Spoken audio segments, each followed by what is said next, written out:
Hello student, lesson number 3, the earth and its living world. Okay, हमारा lesson चल ही रहा है। इसके अंदर हमने लास्ट 2 वीडियोस में भी देखे हैं लैंडफॉर्म क्या होते हैं और स्पेयर भी देखे हमने, ओशंस देखे हैं। ठीक है, वाटर कहाँ कहाँ पे अवेलेबल है, कौन सा वाटर यूजेबल है नहीं है। ठीक है, now in this video we are going to understand our one layer, that is atmosphere, air. See the atmosphere. Atmosphere में होता क्या है? This is our earth, okay, our mother planet earth, all the peoples, living things, animals and plant living on this planet. The life is only exists in the earth till now. Okay, when we go in an upward direction in the space, okay, and from the surface of the earth up to the space, there is a layer of airs. Air के क्या है, उसके अंदर layers है, and the air is goes rarer and rarer and rarer as we go to the upward direction. ये जो air है ये क्या है, जैसे जैसे हम ऊपर जाते हैं तो वैसे वैसे क्या होती है, कम होती जाती है। And what is air? Air is a combination of various gases. Gases कौन से उसके अंदर? नाइट्रोजन है, ऑक्सीजन है, वाटर वेपर है, कार्बन डाइऑक्साइड है, कार्बन मोनोऑक्साइड है, etcetera. Many more gases are present in this air. इसमें से कुछ देखे हमने, नाइट्रोजन, ऑक्सीजन, वाटर वेपर है, carbon dioxide. And as we go towards the space the density of air is going decreasing, कम होती जाएगी। एयर जैसे जैसे ऊपर जाएंगे तो एयर क्या हो जाएगी, कम होती जाएगी। And at the particular point there is a zero air at that place. और एक जगह ऐसी मिलेंगे आपको जहाँ पे आपको एयर बिल्कुल नहीं मिलेगी, जिसको कहेंगे हम जीरो एयर, मतलब कुछ भी एयर वहाँ पे नहीं मिलेगी। वो रहेगा पॉइंट ऑफ द स्पेस जहाँ पे एयर प्रेजेंट नहीं है। And all this factors are happening due to the sun and the living things present in the earth. ये सब किसकी वजह से हो रहा है? जो सन है, सन की एनर्जी है और लिविंग थिंग्स है या प्लांट्स और एनिमल, उसकी वजह से क्या हो रहा है, ये सब फॉर्मेशन होता है। ठीक है, so let's understand one by one all the layers present in the atmosphere. See, first one is the troposphere. Okay, पहला लेयर कौन सा है? Troposphere. And when we start from the surface of the earth up to the distance 30 kilometre, 13 kilometre, जब हम 13 kilometre तक 13 kilometre तक ऊपर जाएंगे तो वो जो पूरा कवर अप किया गया अर्थ को एक राउंड है, वो किसका है? हमारा ट्रोपोस्फियर का है। And all the natural phenomena are occurring in this layer only, that is troposphere. What are the natural phenomena? Cloud formation of rain, snow and everything is formed in this layer only. Okay, and distance is up to 13 kilometres. we can see the flights, aeroplane are also flying in this layer. इसके ऊपर flight भी नहीं जा सकती, तो ये maximum limit हो गई हमारी इसके लिए। सब नेचुरल फेनोमेना जो है, रेन हो गया, क्लाउड हो गया, इवेपोरेशन, वाटर वेपर, जो स्नो में कन्वर्ट होती है, ये सब प्रोसेस कहाँ पे होती है? ये ट्रोपोस्फियर में। इसका डिस्टेंस कितना है? 13 किलोमीटर तक है। Then as we go again in the upward direction up to distance 50 kilometre, जब हम 50 किलोमीटर तक जाते हैं तो हमें मिलता है next layer, that is stratosphere. Means from 13 to 50 kilometre, ये जो पूरा डिस्टेंस है वो किसका है? This is of stratosphere. See, ये कौन सा है? हमारा stratosphere. And between the tropo and stratosphere there is a layer of oxygen and it is called as ozone layer. ये क्या है? O3, इसको सिंपल में लिखते हैं, O3 is a ozone. Ozone layer present between the two sphere, that is troposphere and stratosphere. And what is the function of ozone layer? The harmful rays such as ultraviolet rays which the sun emits that are filtered by this layer. ये ozone क्या करता है?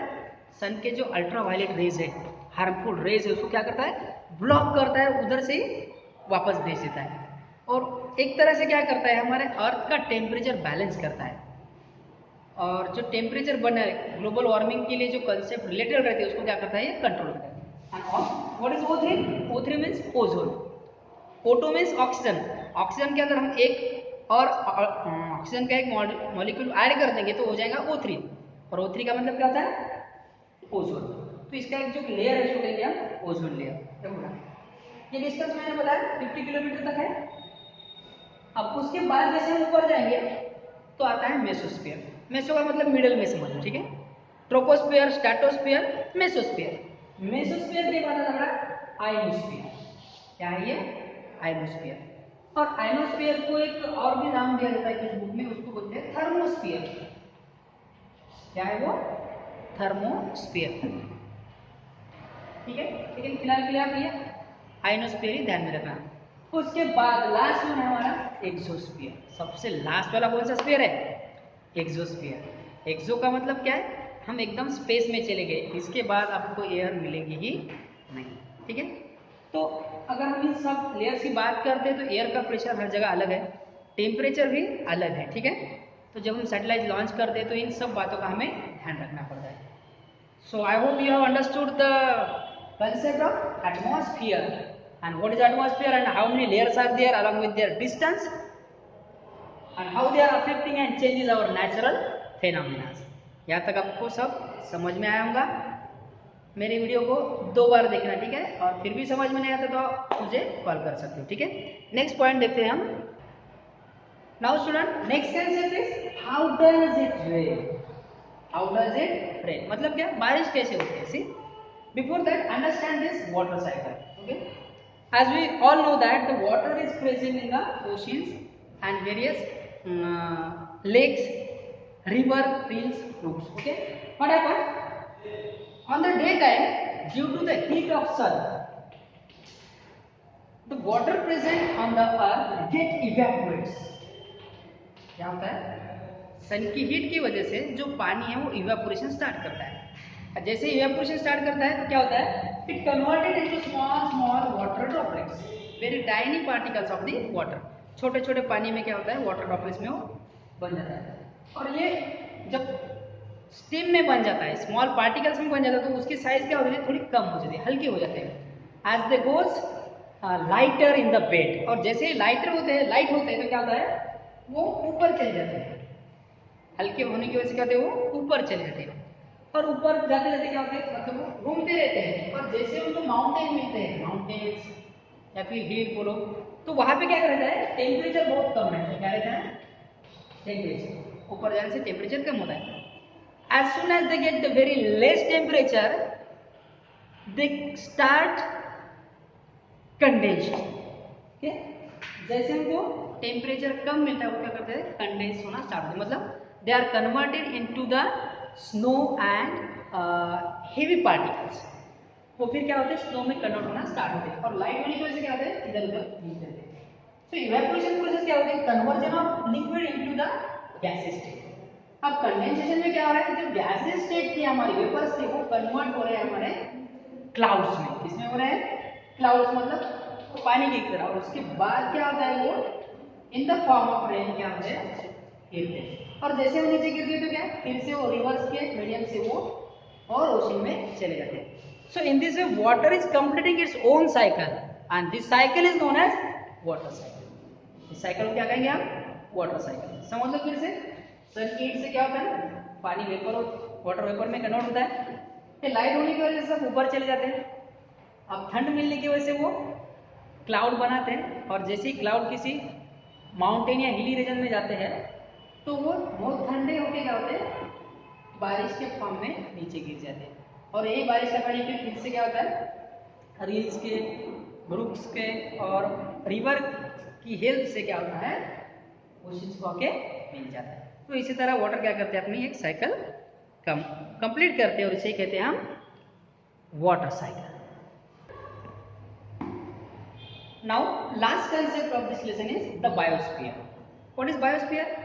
Biosphere is spread all over the 3 sphere, that is atmosphere, hydrosphere and lithosphere. As we all know that the living things are present everywhere, and the living things present in the different regions are of different types due to the different climatic conditions. Okay, as we know, mountain region, plain region, river areas, desert areas, forest areas, ये बहुत सारे areas क्या है अलग अलग है। और ये क्यों हो रहे हैं? Due to the natural climatic conditions of the अर्थ।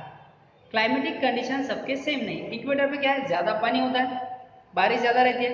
अगर हम पोल की बात करते हैं, north pole and south pole, the snow is covered with this two areas and neighbouring countries around these two poles also covered with the snow. So the simple way is that these countries are very cold as compared to some other region, Africa continent. So we can say that the atmosphere is different at the different places, and that's why the living things and habitats on that different regions are different.